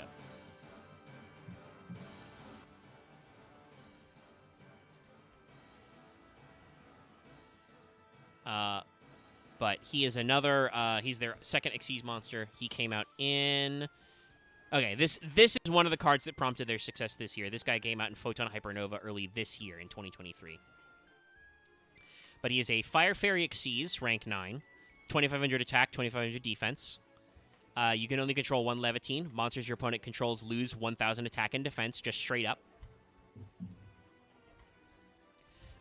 Monsters your opponent controls lose 1,000... no, sorry, I read that one already. Quick effect. Tribute this Xyz summoned card. Special summon one non-fairy Generaider Xyz monster from your extra deck. Then you can attach as many cards from the field and or graveyard to that special summon material monster's material up to the number of materials this card had. So, Levitain basically not rank up, but like rank sides into Jormungandr and gives you a way to attach cards you couldn't normally attach to him. So, if you do your play, you know, like Vala is a 1-card Levitain, and that means you can immediately turn that into a 1-card Jormungandr, which gets to attach materials. Yeah, if it's set up correctly, it's like, oh, Jormungandr is just eating the fucking field spell and everything else. Sucks up the field, sucks up monsters in your opponent's graveyard if you're going second, you know, which can be very powerful, obviously. And it's a quick effect to do the summon, so, like, you don't even have to do it right away when you summon Levitain. You can make Levitain on turn 1 and then basically dare your opponent to put something interesting on the board or in their graveyard that you will then eat as a quick effect. So, like, this gives them a lot of reactionary tools to their extra deck. I also like that it's future-proofed. It says just summon one non-fairy Generaider from your extra deck. Obviously, that is only Jormungandr right now, but they have room if they were to bring in any other, you know. Yeah, if they just want to. Yeah, like, there's quite a lot of room there. Hey, Meg, if you don't mind me asking, how long has the stream been going on for? About an hour 20. Okay, cool. Sorry, I'm looking over my phone. I ordered my food an hour and 20 minutes ago. Rad. Well, before we get into This spell one traps, guy keeps teleporting all over the city trying to get to it. You love when the delivery driver does that. I do want to talk about a couple of their other spell traps because they have some interesting card arts. You mentioned some of their effects. But I want to step away real quick because it's been an hour 20. So I'll be right back, and then we'll do spell traps and talk about RUNICKS. I recommend everybody else take a bio break or just stretch your legs if you need to. There are a lot of times when I get really into streams, like sometimes when we're streaming Final Fantasy XIV, like tomorrow, where I'm sat down for like 2 hours doing MSQ, and then suddenly I'm like, oh, I need to stand up or my knees are going to like explode. I've been sitting here in this position too long. So I'll be right back. I'll be nice to the boys. I'll definitely mute them as well, so they don't need to talk to you, chat. You can just jam out to the tunes. I'll burp.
Big stretch'ems.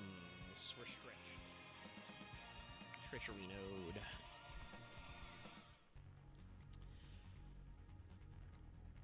node. Oh, sorry, yawn caught me. Blah, blah. Okay. Oh. Weird. I hit undeafen and didn't also unmute me. Anyway, now I'm fully back. We're in it. Welcome back. Welcome back. Alright, let us take a look at some spell traps. This is another interesting case where in the OCG, these cards are just generator whatever. The TCG decided to continue the boss frame, like I said, with stage. You know, that's just generator stage. Our first example here, just because I like it for scale, is called Generator Boss Bite. It's just Generator Bite in the OCG. Anyway, if you ever want to know how big Jormungandr is,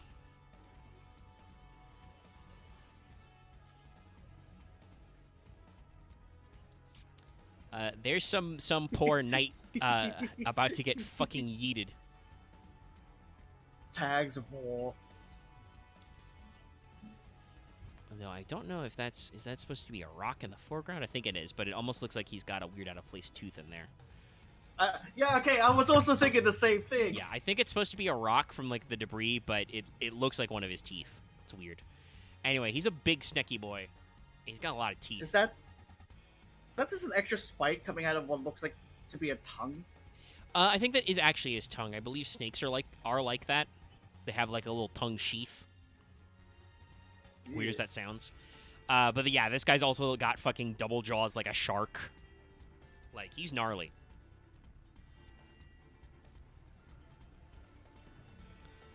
This is just a normal trap that says, tribute any number of generator monsters, target a face of Xyz you control, attach exactly that many generator monsters from your hand, field, or graveyard to it, except the monsters tributed. So it's part of their strategy to, like, give Jormungandr more materials, but I don't think that Bite is super commonly played. I just like the art. Because it's good for scale. This one, I think, is also kind of interesting. The next art I want to show is Boss Fight. You had Boss Bite, now you have Boss Fight. This is Generaider Battle in the OCG, and as you can see some of our little adventurer friends. You've got some sort of wizard and some sort of sword man, but we appear to have accidentally caused either a duo boss fight or a let them fight kind of situation, as Naglfar and Nidhogg appear to be fighting. Okay, it took me a second to realize what the other one was. Yeah, it's Nidhogg back there. And these two adventurer goobers are important for later. This card is also important in your deck because Boss Fight says, activate a generator field spell from your deck or graveyard, and then your opponent draws one card. You can only activate Boss Fight once per turn. That's real good. Yeah, no, Boss Fight is activate the field spell, and because it says activate that field spell, that means that field spell's effect is on board. Then your opponent draws a card. So it basically says, hey, play boss stage from your deck or graveyard, and then immediately activate boss stage. Also, I do appreciate, like, you could make a joke about, like, because it's the boss fight, the glass is breaking through as they come from the dimensions, but also, you remember some good old JRPGs, when the random battle starts, it looks yeah, like the kind of like the shatter transition. Yeah, it's a good effect. Like I said, I like this art, and also it's a good card. But there's no point in beating bosses if you don't get good shit. It's generator boss loot. I also love, by the way, you can see Dovelgus in the back being clowned on. One of his faces has got the little fucking cartoon X's. And they're the ones making, like, the little less than V symbols. The fucking, triangle brackets. Ooh. Oof. Minecraft Steve, oof. Very nice looking thing. Sorry, you just made me picture that fucking guy trying to do the Peter Griffin. But yeah, no, this is again, we're talking about 14. This is when you cleared the boss, you get a chest. What's in it? Opens it up. Looks very very flashy. This is just called Generator Reward in the OCG. Boss, loot flows a little better, I think. This is a continuous spell card. It says, while you control a token, your opponent's monsters cannot target Generator effect monsters for attacks. If an effect monster generator is destroyed by battle, your opponent draws a card. You can use this effect of boss loot once per turn. So, it, lets you set up to your future plays, basically lets you replace your guys if they're destroyed by battle, and also means that when you have your tokens up, your opponent can't even target your main guys for effects, so it kind of, can give you some general protection. It's an okay card. I think while your opponent draws a card has synergy, usually it's going to be on their turn that they're destroying your cards by battle, so it does kind of play more like as a backlash, but it's funny because it lets them get a reward when they beat your boss monsters, which is pretty cute. And I talked before about how it's a little hard to tell what scale and what symbol Hela was supposed to be, right? Here's Generator Boss Room.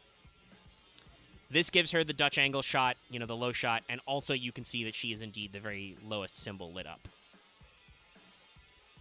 This is Boss Room, just generate territory in the OCG.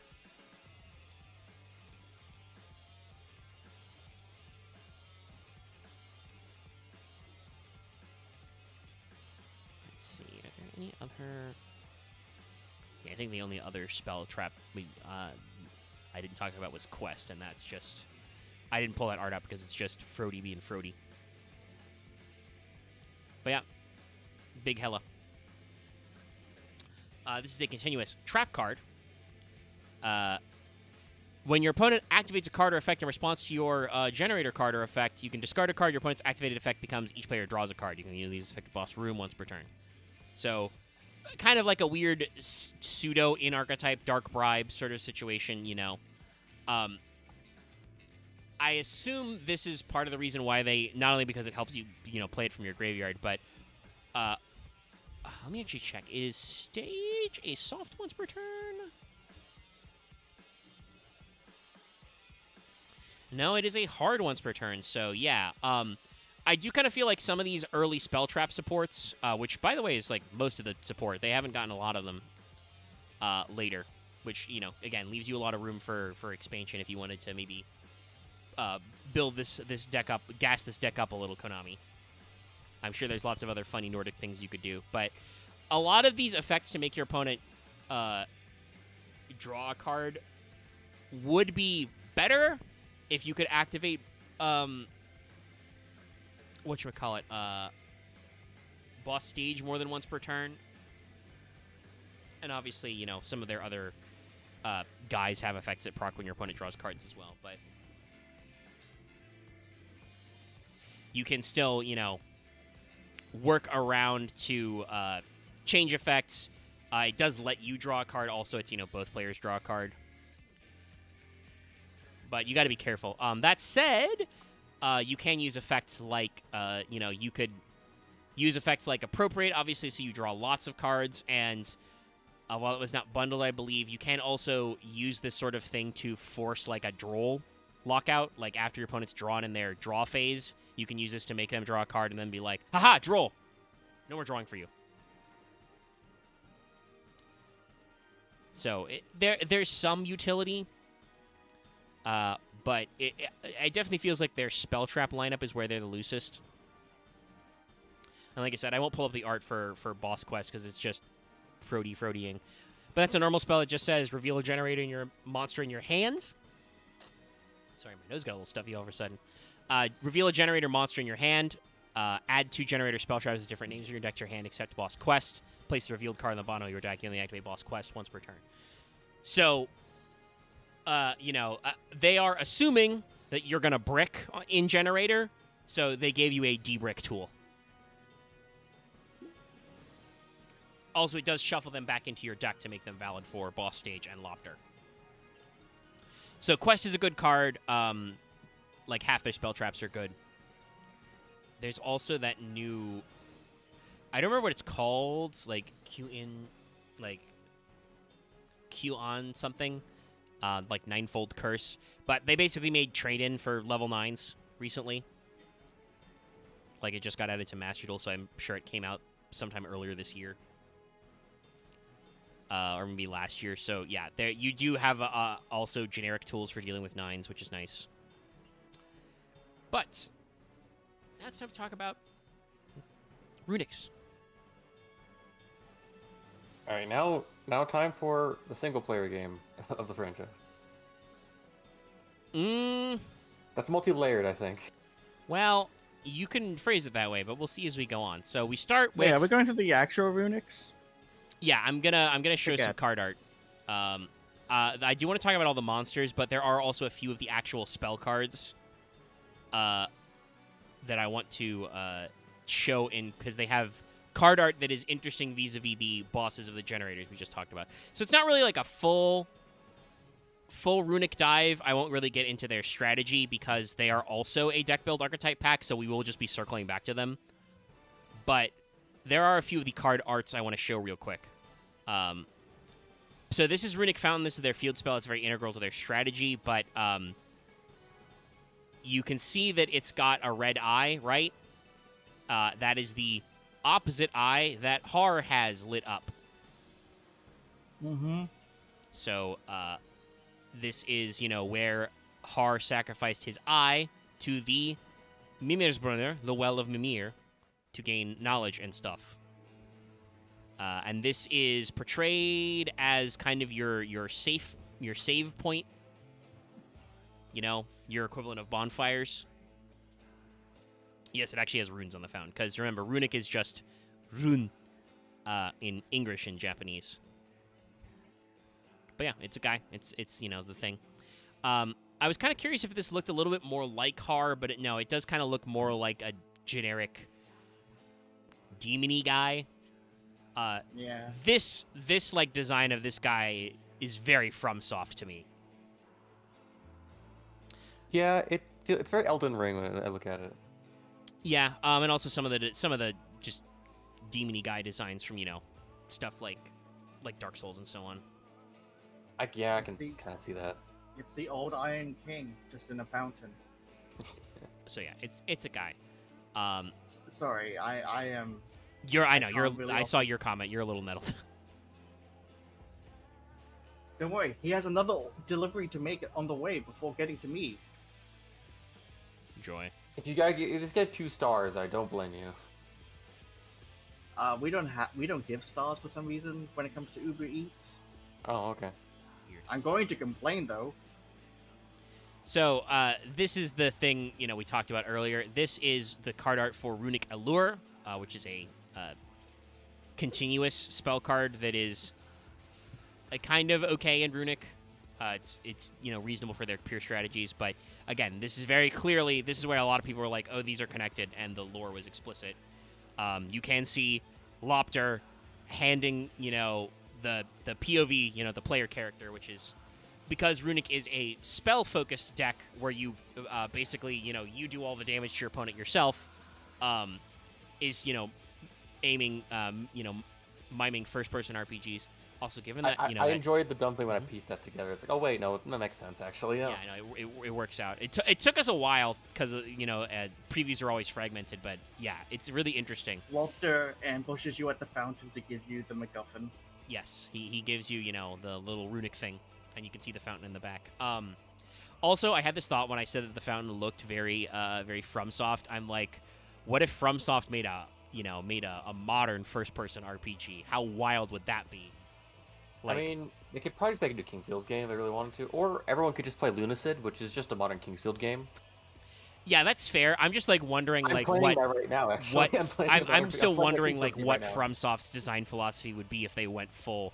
Because say what you will about how difficult Soulsborne games are, they do kind of take something from the fact that they are third-person action games to kind of give you that chance for situational awareness that you just could not have in a first-person game. You have no periph. Honestly, have any of you guys ever played Abyss Tower? No, that game does not sound. You know what that is, right? No. It's a FromSoft Kingsfield game. Okay. It's no, I haven't played anything FromSoft made That was like before Armored Core on the PS3, or Demon Souls also on the PS3. Also, I ever played the really weird jank shovelware ninja game they made one time. But yeah, so this is, like we said, this is Lopter who's masked up, but obviously it's Lopter, giving you the stuff.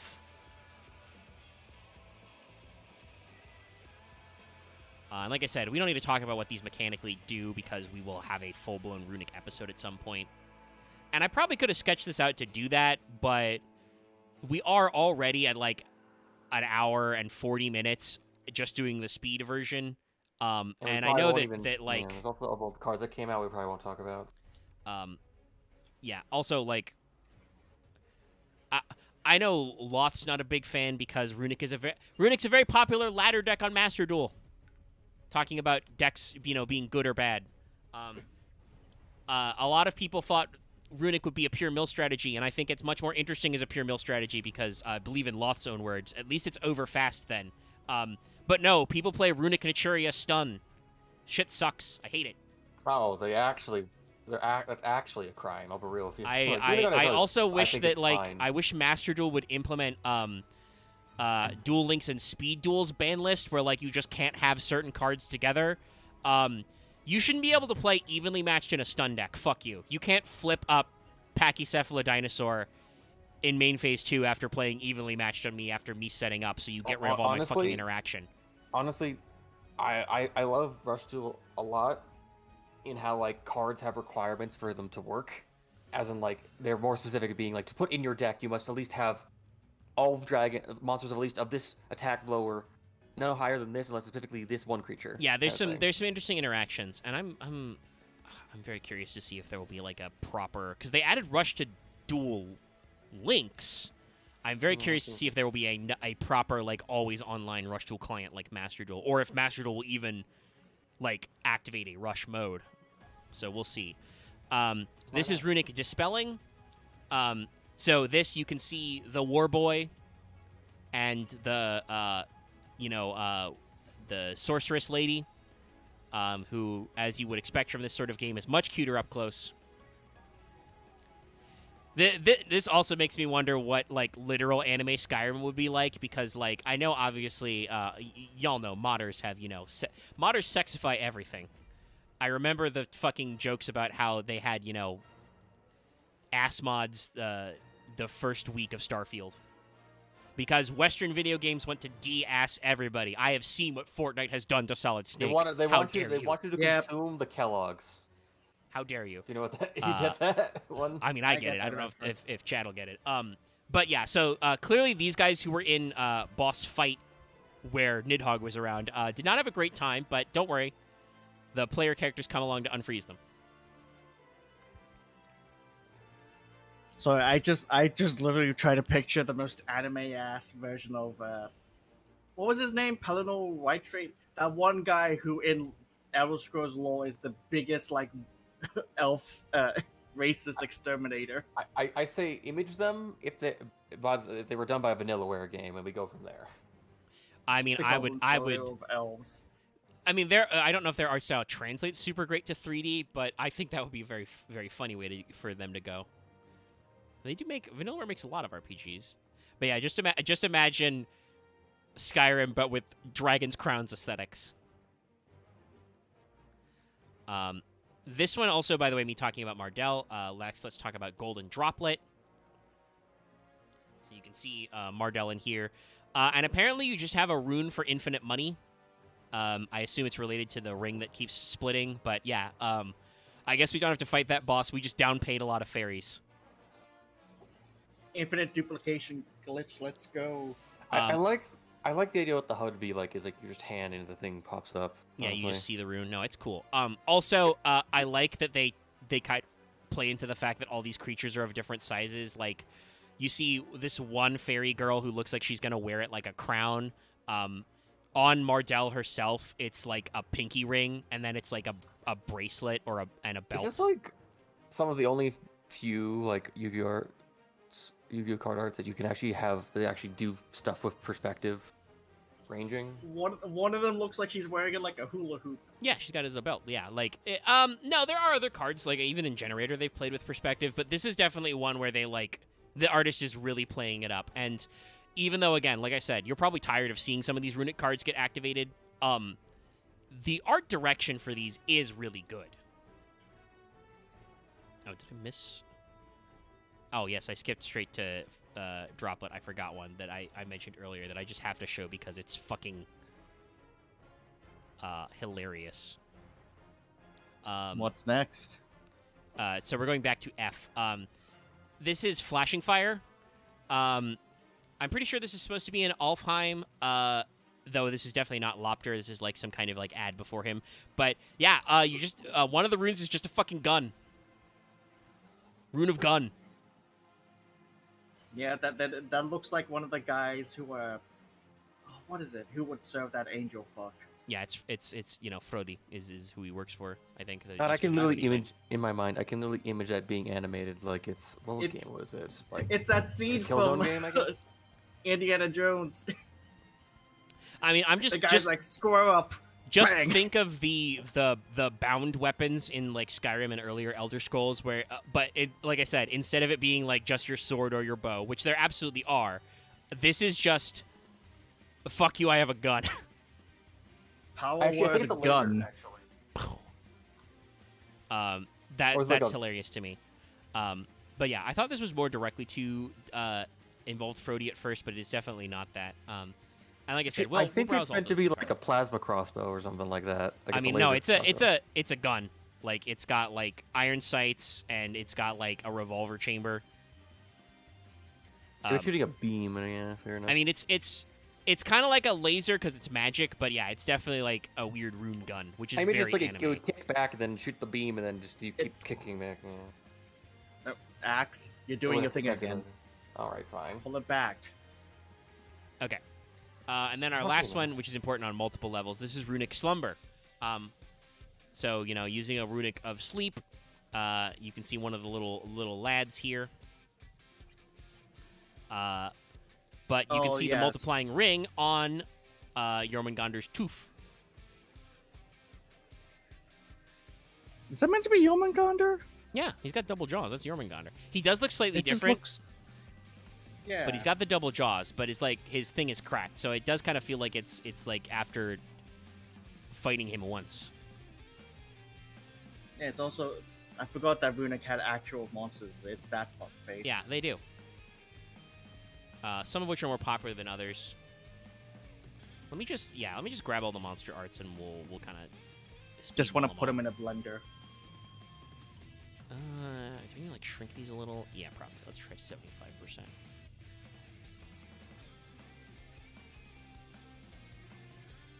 Yeah, that'll work.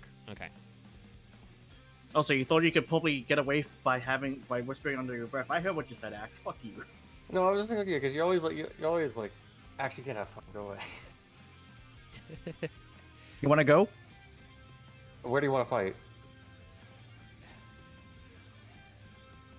God, hold on, what's that joke? It's like, it's not 1v1 me in Minecraft. It's something like 1v1 me. I don't remember. No, it's like Final Destination items or something like shit like that.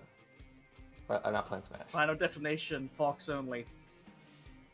But there are, as discussed, animal companions in the Runic game. These are the two wolves, Gary and Freki. Yeah, I was about to say, there So better be Wolf. another one. We have the two, the two Raven familiars. You got Is two these supposed to be wolves different inside of you. seasons? No, they're Sun and Moonwolf. Oh, okay. They're meant to be ravens? No, I can see that now, but I mean, yes, Loth. This is the one I just posted is Hugin. The other one is Munin. yeah. So Munin yes, and they Fugen, are. and then the other ones are Odin between Skull and Ravens. Hati. Yeah. Or No, they're Skull and Hati. Gerki and Freki. Okay.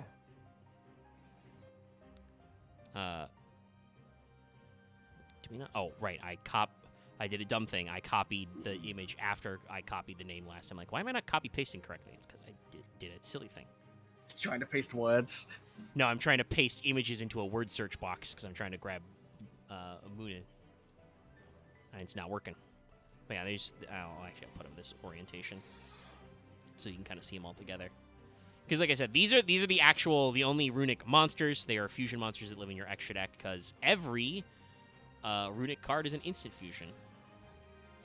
Oh, is this card not even? That's right. Yeah, this card wouldn't be in Master Duel yet. It just came out in Dune. You know, because Master Duel's so behind the curve. Well, let me see if I can grab the card art. It's really selective about where and what applies. I mean, I guess we can say that the Gate Guardian stuff that got added is technically kind of early because Maze of Memories was also earlier this year. All right, this one's like super big. Let me try 50. It's still a little large. I mean, it's Sleipnir, but yeah. Loki really did just give you all the Odin shit. I mean, kind of. I believe the way the lore pitches this is basically Lopter hands you the secret to rune magic, teaches you about like, because the fountain obviously works as like a save point, but also I believe is where you can like select which runes you have equipped. Basically, it's like equipping spells. Mm-hmm. Guys, I have the perfect analogy. Yeah. Lopter's just Kratos. Kinda, yeah. That definitely fits his aesthetic. Your mentor, but evil. But I believe the lore, and I'll double check the master guide real quick, but I believe the lore idea is that you are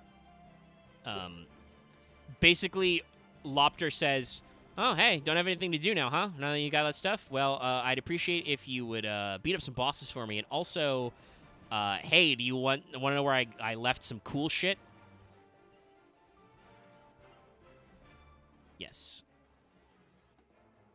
Da-da. The kings who rule the 9 realms use the unique runic power of the gods. You unlock new ones. Aim for weak monsters to polish your skills.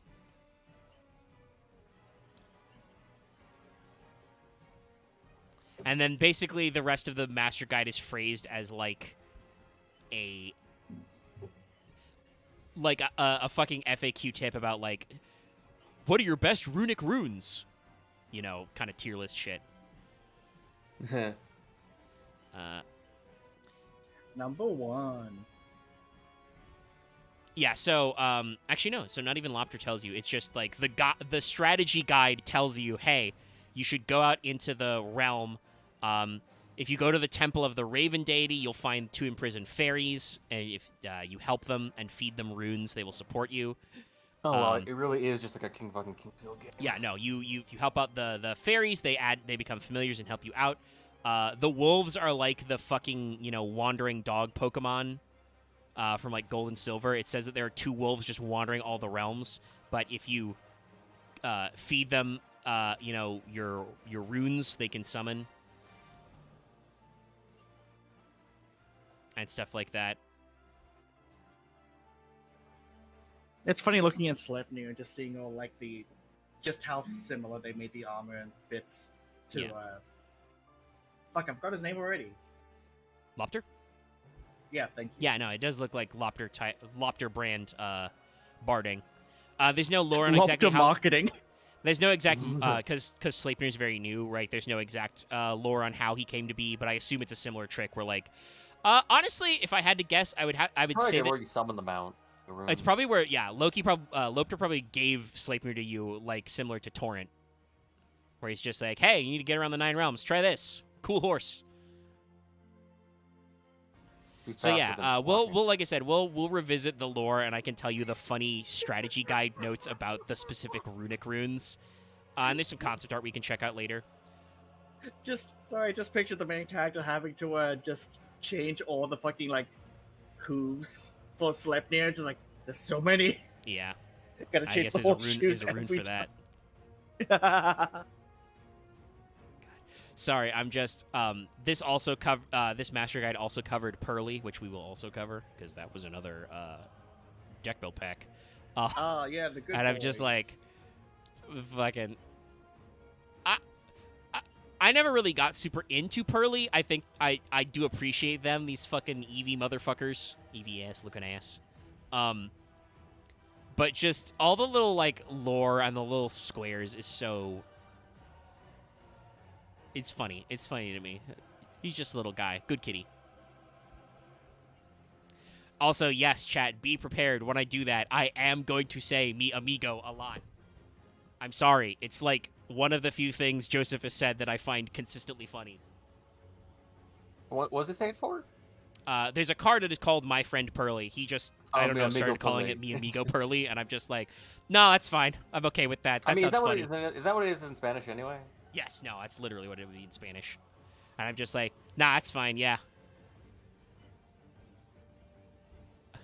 There's no major. And I think calling it Mi Amigo in like a casting context, because he's doing commentary a lot, does work a little better, because if you just say the phrase and there's my friend, that doesn't mean anything. There's mi amigo.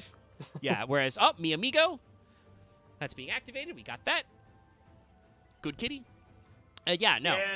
Just under 2 hours. We are scooching along. So we made a gif of it. Oh, nice. gotta So go this fill is your up my preview of Runic. Like I said, we'll do a further deep dive episode much later. Because I think they do actually have like strategies, and you'll find it interesting, guys. There's shit like Runic Generaider, Runic Sprite. You notice they don't play all 5 of these guys probably. I mean, in Master they can't play Snaper yet, but like there's an interesting case to be made for the fact that much like I would say kind of like the reverse of the Generators, right? Where the Generators are built to have generic engine potential but also work together. Runic, as a pure deck, has a lot of weird stuff it does, which people have mostly discarded to use it as an engine to pack into other decks as kind of a, consistency booster and a stun engine. And Like, that's just a I've only conversation. ever seen the 2 fairies. Yeah. I've never seen the dogs. Loth, I alluded to the reason for that earlier. I mentioned how Sprite is involved. The fairies are level 2s. The wolves are level 4s. And Sleipnir is a level 8. Actually, is I've Sleipnir been an 8 or is it fuckled a by 9? Runic Sprite before. See, if Sleipnir was a fucking 9, then you could actually get some weird crossplay there. You could actually run Runic Generaider, which is a deck that you would never run. Though if you were going to set up like a funny, staged duel, like a scripted match, Runic versus Generaider would be very funny. I do think a good Runic deck would win that matchup, which is appropriate. Yeah, honestly, because Oh, no, I'm wrong. Sleipnir is a 9. Nice. Okay. Yay. yeah, so That like, does I have some think synergy I remember that potential. being a 9. So like, there's being like the one Yeah. thing though, but it's I thought it was Doesn't an he 8 have because 9 it makes more legs? sense. No, it's 8. Oh. 4 pairs. I think it's well. 9 appendage essentially because Yeah, he's got a legs, head and a head. tail, so and stuff. But yeah, no. So like that actually has some funny parallels. Also, he summons a Runic token, which is the exact same stats as a Generaider token. Generator. So yeah, we're trying to make Generaider Runic work. It's funny. Anyway, sorry. I think Axe was in the middle of saying something there. Besides about the 9s.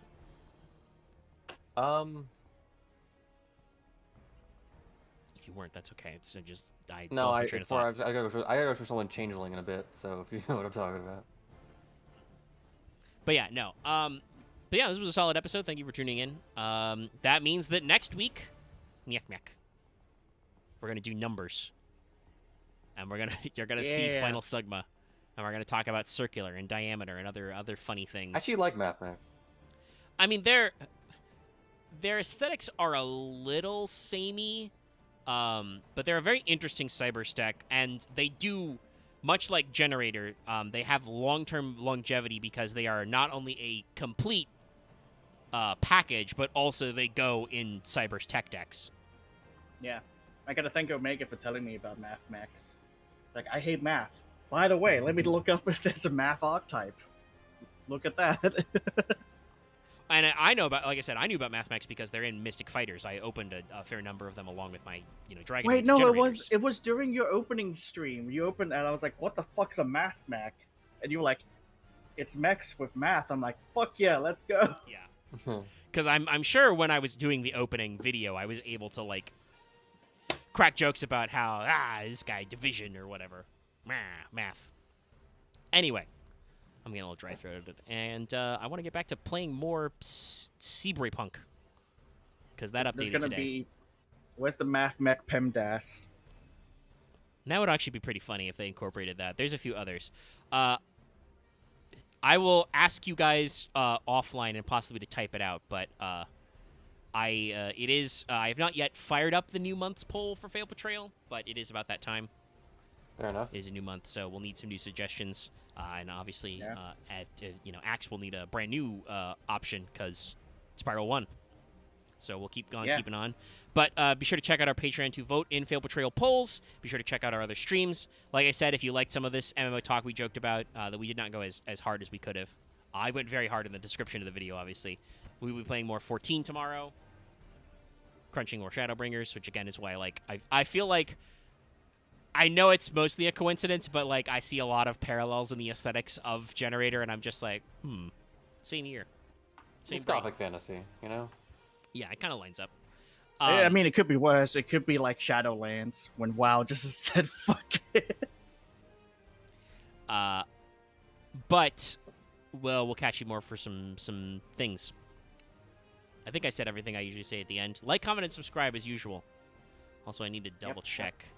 Stay safe. Made sure to. We have an AP that'll be coming out sometime. I made sure to also remind Lucky about the mailbag rotation, but I don't know if we did that yet. No, we're not uploading the AP, so I'll keep reminding. There's a quick thing I want to say to you before you leave, Omega, but I'll wait for stream to be over. Yes, Rajo. In that case, well, stream will be getting on. Thanks everybody for tuning in. We'll see you guys next time. Remember to do your homework.